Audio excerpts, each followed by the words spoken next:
You're born in a rocky crevice somewhere in Africa, tumbling out alongside your three siblings, all wet and squeaky like tiny hairy potatoes. Your mom doesn't even give you time to process this whole being alive thing before she's nudging you toward her nipples. Drink up, kid. We've got a schedule to keep.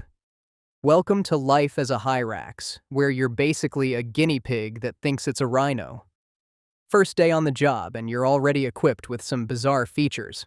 Apparently, evolution thought it would be hilarious to give you molars similar to elephants and toenails that look suspiciously like hooves. Identity crisis much? You're literally rockin' elephant teeth in a body the size of a rabbit. Thanks, nature. Real funny. Your first week is basically a crash course in don't become lunch.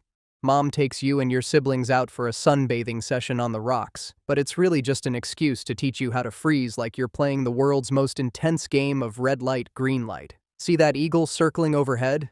Yeah, he's not admiring your adorable pudgy body. He's calculating how many calories you contain.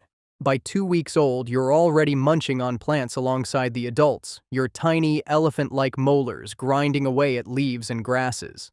Everyone in the colony sits in a circle, stuffing their faces while one poor sucker has to play lookout, standing on the highest rock and scanning for predators.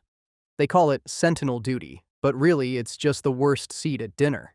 You quickly learn that your colony operates on a strict safety in numbers policy, which means when danger shows up, like that leopard slinking through the tall grass, it's not about outrunning the predator, it's about outrunning your slowest cousin.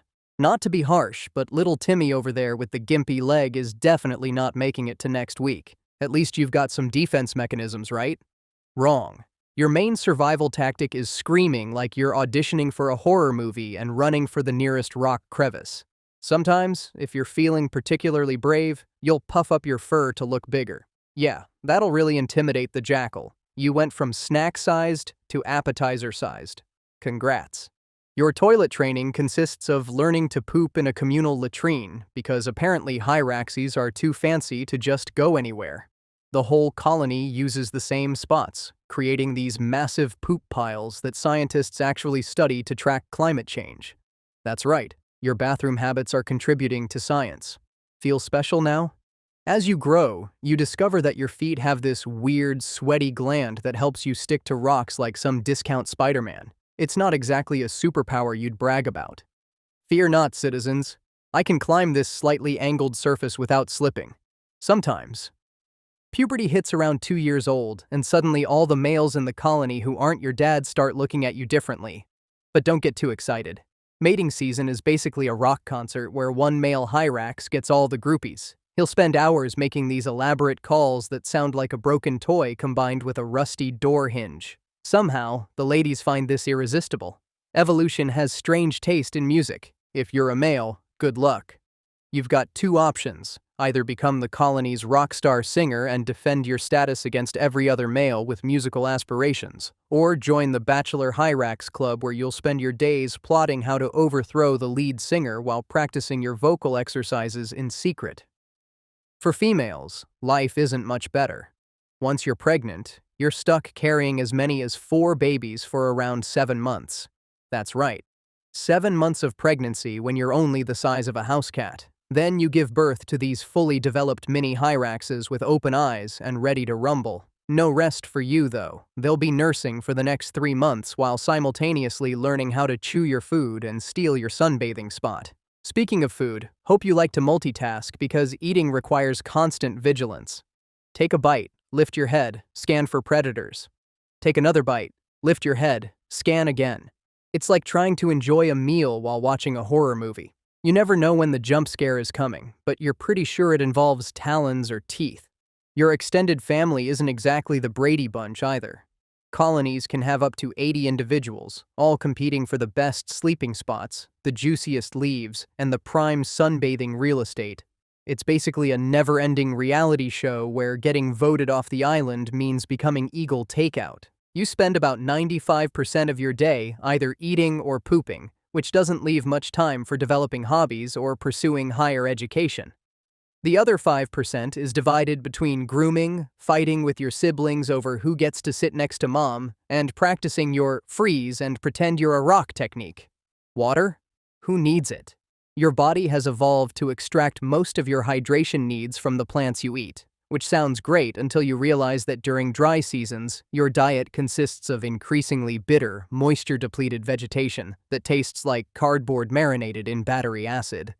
Just when you think you've got this whole Hyrax life figured out, you discover that your species has the bizarre habit of suddenly relocating the entire colony for no apparent reason.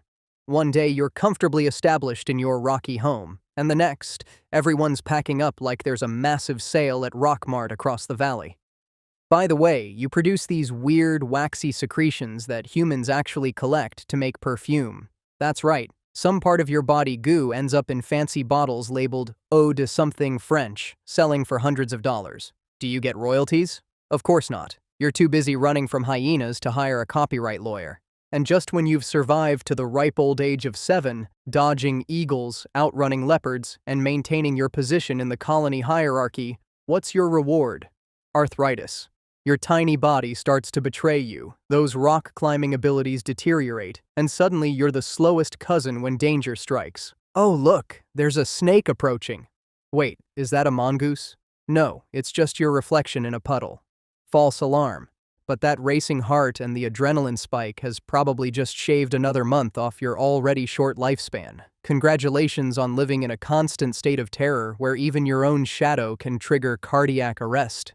Your social life is basically one long meeting about who sits where on the rocks, interrupted occasionally by everyone screaming and running in different directions, only to reconvene 10 minutes later and continue the seating chart discussion as if nothing happened. And don't even get me started on your digestive system. You're basically an elephant squished into a guinea pig's body, complete with specialized gut bacteria to break down tough plant matter. Sounds impressive until you realize you're spending half your life waiting for leaves to ferment in your intestines while hiding from literally everything that moves. You know what's the real kicker? You're actually related to elephants and manatees. That's right. Your closest living relatives are either stomping around the savannah, weighing literal tons, or floating serenely in warm coastal waters. Meanwhile, you're stuck in this tiny, anxiety-ridden body, hiding in rock crevices and eating last season's leftovers. Oh no! Look out! Wait, never mind, it's just a falling leaf. But in that split second, you just peed a little, screamed like a banshee, and gave yourself another gray hair. And that, my friend, is the essence of Hyrax life. Constant panic punctuated by brief moments of eating bitter plants while dreaming of what could have been if evolution had made you just a teensy bit bigger or, gave you some actual defense mechanisms besides scream and run. Wait, what's that sound? Is it a predator? Is it another colony? No. It's just your own heartbeat thundering in your ears because a butterfly flapped its wings 3 miles away and your Hyrax brain interpreted it as imminent death. And now there's a real eagle diving straight for your fuzzy little head and... Ah!